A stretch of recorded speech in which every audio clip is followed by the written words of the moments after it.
thing I'm sad about being true. Is this song courtesy of Ye, courtesy I think of Sneaker's stream. So Ye's been streaming a lot with Sneaker recently, and he decided to preview a new song about Virgil, and the song's called Virgil Let Me Down. I'm not too sure if that's the official track, if that's the official track name, but that's the main, you know, part of the chorus. And as you can guess from what I just said, it's a track about him, you know, pouring his heart out about Virgil letting him down. So I'm going to play the song for you in full so you can hear what it sounds like. Don't be surprised if you think it's a bop, because it is a bop, but it is disappointing to hear Ye disrespecting the legacy of Virgil so many years after he's passed, and essentially not willing to let this part of his sort of history go. But it does sound like a good song so far from what I heard through the speakers of this live stream. Let's play the song.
So diabolical.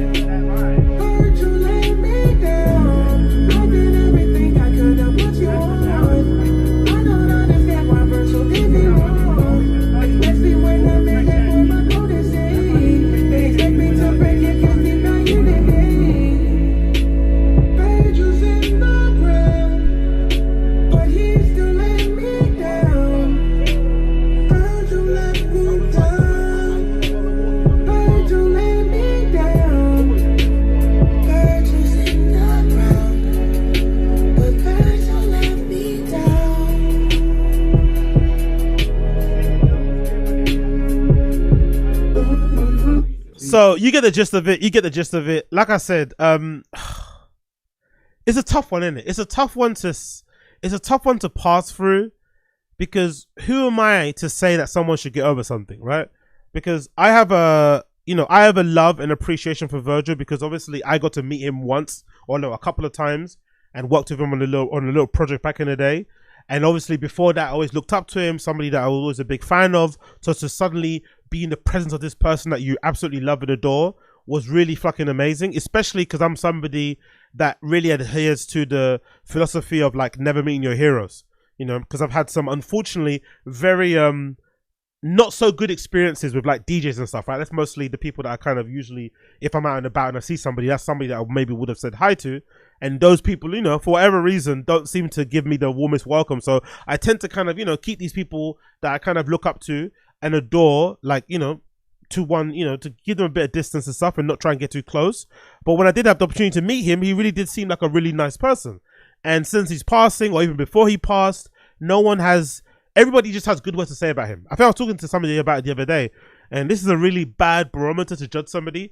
But I was like, since he's passing, you've not heard a single rumor, a single story about him being weird to women and shit, right? You heard of all these other big influential people in culture and media, entertainment. You know, people are coming out with allegations after the fact. Some are false, some are true, who knows? But still, they're coming out allegations. But with Virgil, you haven't heard a single thing about him pertaining to being a weirdo, being a creep, or whatever else it may be when it comes to women. So I think all of that sort of stuff says a lot about him. You also don't hear anything bad when it comes to him treating people that he works with and collaborates with and people that he kind of employs, blah, blah, blah, blah. Everyone just has only good things to say about him. So when you marry that all up and then you see someone like a Kanye who's known, or Ye that's known Virgil for a very long time, known him way longer and way deeper than I would have ever known him. It's hard to say how he should feel. It's hard to criticize how he's reacting or how he still wants to kind of, you know, describe his relationship with Virgil, because it's clear before Virgil passed that Ye and Virgil weren't on good terms. I think we assumed because of that hug that we saw after the first Louis Vuitton show, and I think subsequent interviews, I think one that he did with like Zane Lowe, where he spoke quite well about Virgil and stuff, I think we all just assumed that they were cool. But the real telling part of it was obviously when Tremaine kind of dropped that nugget that Ye wasn't allowed to speak at the funeral. Now, some could look at him not be able to speak at the funeral as like, oh, maybe because they didn't want him to go on and ramble and make it all about himself. But I think when somebody like that passes and the family, or maybe one of Virgil's dying wishes, requests was to not let Kanye talk at the funeral, that says a lot, you know? That says a lot about if somebody is your friend or not, if somebody feels like you are within their trusted inner circle or not, if you and that person are on good terms or not. I think that's a good indication. It's kind of similar to like, you know, if you have friends and that friend decides not to invite you to their wedding or something, that probably is a good representation, example, description, or probably where you stand with them in terms of friendship. So when Tremaine did drop that nugget or that truth bomb that Kanye wasn't allowed to talk at Virgil's private funeral, I think it was. I think he might have said something during the public one. I'm not sure how it went, but allegedly he wasn't allowed to talk at the funeral. I think that kind of gave us an indication of like, oh shit, things weren't good between them. So I can kind of understand, if that's the case, why he's not faking the fun. Because there's nothing worse. Because I think one of the things that kind of pissed me off when Virgil did pass, RIP to him, was all the fake friends coming out pretending like they were cool with him in the first place, right? And kind of like all the fake love. And a lot of these people in the industry who I personally had been in contact with, some of them are, you know, a lot, I won't name who they are, obviously, because that's in bad taste. But I remember speaking to a lot of these people, you know, in private about being a part of this project of when I was working on in collaboration with Virgil at that time. And they said some very not nice things about him. Like they made it very clear that they weren't going to do this project because Virgil was in charge. I remember one particular person who was, you know, writing some eulogy and some massive paragraph on the notes app on their profile was basically saying, if I remember correctly, they was basically saying, I won't do this collaboration with you guys if Virgil's involved because I feel like I should be the Virgil in this project. I don't even know why he's the Virgil on this project. I mean, I'm more influential, I'm more important, I should be like those type of things. And then this very same person's the ones that's crying on the timeline when Virgil passed. So all that sort of stuff is weird and fake. And I'm a big believer in, like, you know, if you weren't cool with somebody before they pass and they do pass away, going out your way to kind of pour your heart out on the timeline and act as if you guys are super cool is really fake. So me personally, I wouldn't say anything. If that was me and I fell out with somebody and they pass, I wouldn't say anything. I'll just kind of keep it strum and keep it moving. But you also can't tell Ye not to say what he said because, you know, him and Virgil weren't cool. So I'd much rather he be honest about their relationship than lie just for the sake of like, oh, respect the dead type of shit. It's like, we weren't cool though. Do you know what I mean? Like, what am I respecting? You're not even here. You know what I mean? You're not even here to hear what I'm going to say, disrespectful or not. So I get that, but it doesn't take away from how distasteful and how much this stings, you know? It still doesn't take away from how distasteful it is and how much it stings to hear Ye croning on one of his best songs that he's released in a long time. Virgil let me down. You know, it's fucking hard to take. Even though I'm a fan and I love the guy, it's hard to listen to him denigrating and talking down upon somebody who meant so much to a lot of people, especially post his passing, and caring very little about other people's feelings. That's the thing that's very interesting about Ye in general, right? That's the really, really, really interesting about Ye in general. Like, he says in this song that, I don't know, or maybe just the feeling, the vibe you get in the song is that it's almost like nobody cares about my feelings and about how I feel about the situation, but he tends to not really give a shit about other people's feelings either, right? He's very sensitive about when people piss him off, when people hurt his feelings, when people betray him, when people let him down, but he's then has no ability to understand how he lets down and hurts people with some of the things that he says and does. And some of the things that he says and does, it seems like he does it intentionally to hurt people's feelings, you know? Because I don't even think he even part of me thinks he doesn't even think much of Virgil or like this deeply. I just think it's one of those type of things, classic Ye, where because people say to him, you can't talk about Virgil, he goes out of his way to talk about Virgil, right? Because he just wants to be a contrarian. Whenever you tell him he can't talk about something, or this topic is out of bounds, taboo, you can't say this word, you can't be a fan of this person, you know, Hitler being a good example, immediately he's going to double, triple down just to show you that he can, because I'm a billionaire, I can say what I want. So I'm not even sure if he actually feels like this. Maybe it's just him going out of his way to say this because he wants to make sure people are reminded that, hey, I can say and do what I want. But it's completely tasteless the way he does it. One of the bits in the chorus, or is it the chorus that starts says, I did everything I could to put you on. I don't understand why Virgil did me wrong, especially when I made that boy my protege. They expect me to forgive because he's not here today. But like, what exactly are you like? What could be the hate? What could be the thing to even forgive? It's awkward. Don't get me wrong. Like, I remember this one time, right? This is a really shitty story. I think I might have shared this before, but I remember this one time when I used to work at Dr. Martin's, the one in Carnaby Street, right? As a sales assistant. It was a pretty decent job at the time. Met a lot of cool people there. You know, good time in your life to kind of work there. I definitely recommend if you want to get a retail job. I think Dr. Martin's probably one of the best retail jobs you can get. Decent hourly wage. I think they give you like 2 free shoes every season. So essentially you get 4 shoes per year, which is crazy because Dr. Martin's shoes last a lifetime. And they're fucking bulletproof. So imagine being able to have, you know, in 2 years, 8 pairs of Dr. Martens. So you get to get that. And I think the discount back when I was working was like 60%, which is crazy too. I think it was a bit lower for made in England stuff, but 60% of the discount too. Decent hours. And again, the Carnaby Street store was always busy, which made it good as well, because working retail, one of the worst things you could do is work in a quiet shop. But I remember when I was working there, I had just started, because I kind of went quickly from working as a weekend person, part-time, to quickly being hired for full-time, and then quickly becoming like a supervisor type of thing, right? With a key holder type of thing, which is one of the worst positions I ever had. But I remember when I was a full-timer and the job came available to be a supervisor, and it was me and this other guy who started together, but he was a little bit older than me. And we were both kind of quote-unquote competing for that supervisor role. And we were friends. We were cool at the time. But also, you know, in retail world, the managers are very good at kind of pitting you against people, right? They're very good at kind of keeping the atmosphere competitive on it. I don't know. Retail managers I think personally for me, I'm not sure if you guys agree, but I think managers within the service industry are a lot better at kind of cultivating a work environment than office managers, you know? I think office managers can sometimes be very toxic or be shit, but I think across the board, retail managers or service workers managers kind of keep you, you know, they kind of keep you honest, for lack of a better term. So in this particular job, we were made to compete for this one role to be a supervisor, which basically allowed you to, you know, be the key holder, earn a little bit more per hour, essentially £1 more per hour. But also, you know, you had the prospect of maybe becoming an assistant manager down the line, where you're able to earn a lot more, open stores, blah, blah, blah, blah. So we were competing for this role, and eventually I ended up winning the role, because I think I just did well in the interview in general. People just liked me on the shop floor.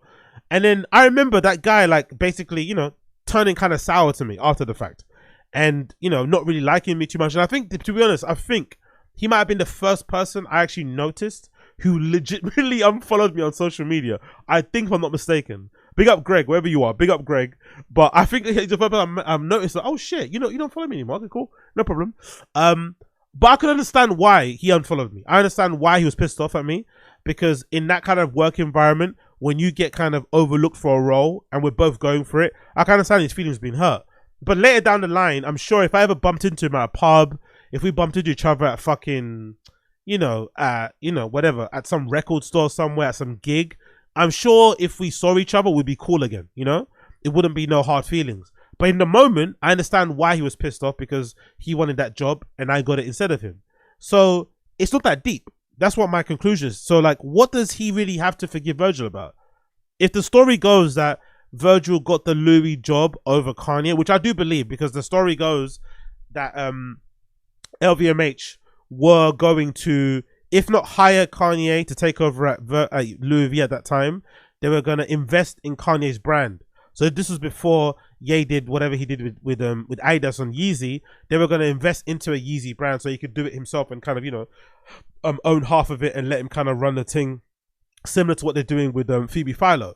So it wouldn't have been, you know, I get it, but it still wasn't that deep, because if I'm not mistaken, around that same time was when Ye started flirting with Trump and stuff and whatever it may be. So he should have known that at that time, politically, socially, his political affiliation, societally, what he was saying in public and shit, would have probably fucked up his chances to work with LVMH. And just in general, Virgil's just a way more easier person to work with than a Kanye. So as much as if I was Ye, I would also be upset if I was called the Louis Vuitton Don and I was pining for this LV job and I was the one that kind of took me and Virgil to go to Fendi to go and intern, because Ye's always been into fashion. I think people don't really understand. I think for me personally, I think I look at Virgil RIP as more of a streetwear, communications, ideas, you know, experience type of dude. But I think Ye's always been the fucking fashion dude. From the time he did that first collection, his namesake one he did in Paris Fashion Week, all the leather, that was really kind of, you know, overhated. He's always wanted to be a fashion designer. He's always wanted to have his collection down the runway. He's always wanted to be, you know, regarded in the same way, all these luxury houses and shit. He's always wanted that. So I understand it being kind of heartbreaking that the thing that you wanted forever and ever, you don't get. And then your best friend, your protege, somebody that you kind of, you know, you hired to work with you, blah, blah, blah, blah, is now got the job. I can get why that can hurt. And I can also understand how that conversation can be awkward. Like, I'd imagine Virgil probably didn't tell him, you know. It's probably an awkward thing to tell somebody that you got the job that they always wanted. Maybe Ye found out about Virgil getting the Louis Vuitton job in the media. That kind of hurt his feelings. But you can also understand on Virgil's side of things, how do you bring up that topic? How do you tell one of your best friends, your mentor, that you got the job that they always wanted? You know, it could be a hard one to kind of broach. So I get why there's a bit of a weird feeling behind it. But I don't think, in my personal opinion, it warrants Ye's unbridled, almost ridiculous kind of attacks towards Virgil. There's one other clip that I probably won't play here now. Maybe I'll add it in the clip later, where Ye makes a joke about, oh, I need to piss right now. Where's Virgil's grave? I feel like I need to piss. Where's Virgil's grave? And it's like, I don't think it's that deep. I don't think there's hatred that deep on both sides. I think it's very one-sided. I think if LVMH chose Virgil over Ye, I don't think it warrants making those type of jokes, making these type of tunes. It's just not that serious of a beef. Unless we don't know, unless there's something else we don't know about, which is also possible, because, you know, this industry works that way. We see Kanye crashing out on social all the time, you know, early on about Drake. And then later on we found out that Drake was, you know, saying some things to Ye behind the scenes that we weren't too privy to. That was what's kind of making him go kind of goo goo gaga. So maybe there are some things happening behind the scenes, or that did happen, that we're not too privy to, is why he's going so hard at Virgil. But I don't think, from what I've heard, that there's anything that bad that Virgil did, apart from taking the Louis Vuitton job, that would warrant this level of a response or a tune. It doesn't make any sense. The first verse, he says, I'm the reason you worked at Louis V. You know they only hired you to fuck with me. Niggas screaming at me for my MAGA hat, but they ain't never question where my children at. Every day I'm going through pain. Niggas ain't going to help no way. Niggas say I'm going insane because I'm going by Yitler's name. She been trying to get me committed. So I just beat my wife. So I just might beat my wife. Okay. She been trying to get me committed. So I just might beat my wife. They say Ye don't talk about Virgil just because he isn't alive. Now, this is the typical Kanye shit, isn't it? Typical Ye shit. I'm the reason you worked at Louis V. That's a flex. In my opinion, that should be a flex. You should be proud of that. You should be proud, and I think Ye is, that he's got such an illustrious group of, like, you know, ex-students, ex-hires, collaborators that have gone to do amazing things in fashion, in streetwear, in design, in culture overall, from the Jerry Lorenzos to the Justin Saunders of Jound to the Heron Prestons, to all these people who have gone on that Jalil guy that does architecture, Samuel Ross with what he's doing. So many people that have worked with Ye over the years have gone to do amazing things. So you should be really flexing. You should be happy. You should be proud that you've been able to allow somebody like a Virgil to work with you and then go work with Louis Vuitton, especially considering no one is saying here, even me, I'm one of Virgil's biggest fans. I'm not going to sit here and say Virgil got the job at Louis V solely based on his design skills. I think even him at his time wouldn't admit that. So the fact that he got that job should have been a flex for everybody included. Everyone should be super proud and kind of rallying behind that. So that's not a bad thing. The second line, they only hired you to fuck with me, is a little bit self-absorbed. It's a little bit self-absorbed and it doesn't really make any sense. If anything, LVMH probably went for the safer bet at the time, right? Who is in touch with culture? Who do the kids fuck with the most? If we can't get Ye, let's get Virgil, which is essentially like Ye safe, Ye on safe mode. I understand why they would hire him in that regard. But you also have to imagine at the time when they hired Virgil, he was working on all cylinders. He was really going for it. DJing, collaborations, appearances, this, that, drops with Off-White. Like, he was going hard in the paint. Super hard in the paint. I'm sure someone will make a documentary later on down the line kind of documenting his whole rise, but that period before he got the Louis Vuitton job, like that might be that might have been the highest amount of output I've seen from a single person in culture ever. Like that period just before he got the Louis Vuitton job, like he was going so fucking hard. Some people even say, some conspiracy theories people out there are alluding to the fact that maybe the fact that he was going so hard and treating airplanes like Ubers, like back when I was working with him for like very, very short time, I remember like he legitimately would fly from like Chicago with his family, be in Chicago with his family, fly straight to London to come talk with us, have meetings, fly from London to Milan to Off-White Studios, then go to Paris, then back to Milan again, then back to Paris, then plane straight back to Chicago to hang out with his family. Like he would literally at least check in with his family once a week and fly back and forth like that, treating airplanes like Ubers. So some people, even conspiracy theory people, would say that he might have got that cancer that he got as a consequence of pushing himself and burning himself out so much to that point where, the cancer came about. I don't think that's true personally. I think that's a little bit crazy, but some people say that. So, I don't think they only hired him to fuck with him. I think they hired him solely based on his work and obviously on his influence at that time, which made a lot of sense. And obviously culturally what he meant was a really big draw as well. Because people forget, remember the runway shows, remember the cast of models that he had walking those shows, the Kid Cudis, the Pusha T's, the Playboy Cartis, like he was really going for it. For the photography, the fucking documentary he did behind the show, like there was a lot of cultural assets and things going on at the time that kind of contributed the whole thing. The fucking skate team with Lucian and shit that he was doing, the parties, all this sort of shit was all part of it. So culturally, I think they did really, they did kind of smash out of the park by hiring Virgil. Maybe the designs weren't the greatest, but I think in terms of what he did for Louis Vuitton men's, in terms of making it a cultural moment, especially during Fashion Week, it was a number one show to go to. Everyone was excited for it. There was always a massive, elaborate set. Like he really, really went for it. So I think a lot of him getting picked for that job was based on what he did.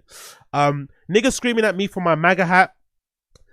Again, like I love Ye, but this reluctance to not accept that some people are just not gonna fuck with you solely based on you liking Trump and being MAGA is really, really dumb. Really, really dumb. Like nowadays, it's a lot more socially acceptable maybe to wear a MAGA hat. Or to proclaim that you're a Republican, or to proclaim that you're MAGA, or to say that you're a Trump fan. But I think back then, especially when he was wearing his SNL days, when he got that hat custom made, when he was hugging up on Trump and saying Trump is like his dad, like you can only imagine how much that turned off certain people from him. And I would hazard a bet, maybe his proclamation and his him announcing his undivided love for Trump might have had way more of a negative effect on his career than him, being a self-admitted anti-Semite and shit. I honestly think the Trump thing probably fucked him way more than being anti-Jew. Because at that time, when people really hated Trump that first term, woohoo, to come out and be proud and be saying you're MAGA, especially in this industry where everyone's kind of, is liberal more so, or left-leaning, or at least pretends to be in public. I don't think there's anybody in culture really, I'm trying to think in the scene, who is proud to say that they're Republican. They probably do vote for the Republicans, or even in this country, the Tories, but I don't think you'll find many people culturally that would be proud or that would be confident to say, yeah, I'm a conservative, yeah, I'm a Republican. Not many would say that. So the fact that he did say that, and he's, at that time, and he's not accepting the fact that some people are not going to be fans of you for saying, like, you can say you're a MAGA fan, or you wear the MAGA hat, but you also have to understand what some people will think of if you do wear the MAGA hat. But he doesn't want to accept that because this is Ye. But they ain't never questioned where my children at. Again, I don't see, like, he says this a lot. Why doesn't everyone talk about where my children are? It's like, why is that anybody's responsibility? Why is it anybody else's responsibility where your children are at? Why don't you worry about your children? Like, you're hanging around with Sneeko and them, man. Go hang out with your children. Figure it out. I don't know. Work it out in some regard. It's probably going to be difficult. You know, I'm assuming the Kardashians, the Jenners are not the easiest family to deal with when it comes to these parental issues and shit and custody battles. I'm sure it's not going to be easy. But I don't see what the internet, what society at large, what his fellow. I think there's one tweet I saw of him where he's basically asking the likes of Jay-Z and Beyonce and Rihanna. It's like, bro, didn't you just say recently the other day that you think Jay-Z and Beyonce's kids are regarded, and now you want them to help you to get your kids back? Like, huh? So I don't understand that line. Makes no sense. Every day, every day I be going through pain. Niggas ain't gonna help no way. Niggas say I'm going insane again. I don't have any sympathy for people like Ye who've got money and resources to help themselves, but they refuse to help themselves. Like, what do you want us to do? Like, we all are going through our own pain. We're all going through our own struggles. If anything, I am one of the fans who just want the product and the art. I could care less about his mental state. I'm not gonna lie. As toxic as that may sound, when it comes to the artists that I love and shit, I could care less about their personal life. I could care less about their political opinions. I just want the art. Give me the music, give me the music videos, give me the albums, give me the tours, give me the merch, give me the clothes, give me the shoes. I don't give a fuck. Vote for MAGA, be a fucking Hitler fan, be a fan of Mussolini, whatever you want to do, I don't care. As long as the product is good, I'm going to rock it. But I'm not going to care about your mental space, especially if you've got the funds and the ability to kind of help yourself and you're not wanting to help yourself. It is what it is. Because I'm going by Yitler's name, that's funny, by the way, calling yourself Yitler is fucking hilarious. She be trying to get me committed. So I might just beat my wife. It's fucking hilarious. People are saying that might be the reason why Bianca disappeared for a while. We didn't see her on the timeline or with Ye for like a month, I feel like. And then she finally, she suddenly popped up again. But allegedly it was to do with Bianca Censori trying to get Ye some help. And because I don't even think she's trying to get him committed. I think Ye just uses explosive language to kind of always sound like a victim. Like, so something I've noticed, I think maybe when you get older you notice this sort of thing. Ye loves being a victim, weirdly enough. He loves being a victim. So I think he uses these big words about committed and my children, all these facts, just to make him sound like he's more victim than what he is. Yo, big up King Bayu. Wagwan, GG. Have said put the swastika in the back group, lol. I don't know what the hell that is. I don't know why my TTS is Spanish, but big up King Bayu. It said, AZ said put the swastika in the bag, bruv. That's hilarious, and that's what it means in Spanish. Let's play that one more time. Big up the Spanish TTS. One more time. That's amazing. Big up the Spanish TTS. I want to play that. What's that say?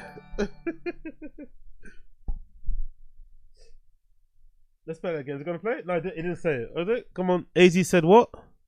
AZ said put the swastika in the bag, bro. It's hilarious. Anyway, yeah, but big up King Bayu. Appreciate you. And basically, yeah. They say, Ye, don't talk about Virgil because he ain't alive. And again, I'm not even too sure if Ye does have a problem with Virgil, and if it's just not more of an issue of Ye not liking people telling him what to say. Ye's got this thing about if you tell him what not to say something, he's gonna go out of there to say it. So maybe because people are going out of their way to say to him, hey, that's in bad taste, respect the dead, don't talk ill of the dead, blah blah blah blah. He doesn't agree with that notion, so he goes out of his way to show and prove that he can say whatever the fuck he wants. Hence why he's saying Virgil let me down and sing all these fucking things. The other chorus is one of the worst ones, really, where it says Virgil is in the ground, but he still let me down. Virgil let me down. Virgil let me down. I did everything I could to put you on. I don't understand why Virgil did me wrong, especially when I made that boy my protege, except they expect me to forgive him because he's not here today. Virgil in the ground, but he still let me down. Virgil let me down. Virgil let me down. Virgil's in the ground, but Virgil let me down. Now, unironically, this is also a really good song.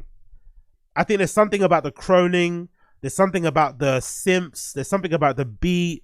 There's something about the melody. There's something about the simplicity of it that it actually does bang. I can imagine myself like closing my eyes, being somewhere and kind of singing this at the top of my lungs. You know what I mean? Which kind of goes, which kind of lends credence to what people say about artists when they're going through their worst time, personally, financially, whatever it may be, spiritually, right?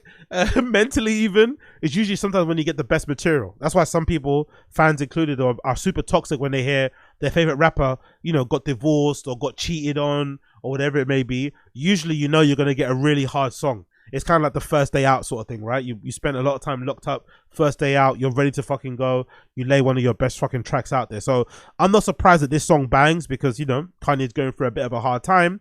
But I'm also not going to sit here and extend him every courtesy and, you know, feel sad for him or whatever it may be, because I feel like he is weirdly enough going out of his way just to be mean for the sake of it. And I don't think it's necessary. Unless he decides to come out one day and tell us what the actual issue is. He probably won't. Because it's better just to kind of, you know, stay in this sort of weird vagueness of an issue that he allegedly has with Virgil. But I would love for him to one day come out and say, hey, this is my problem with Virgil. Here's what happened.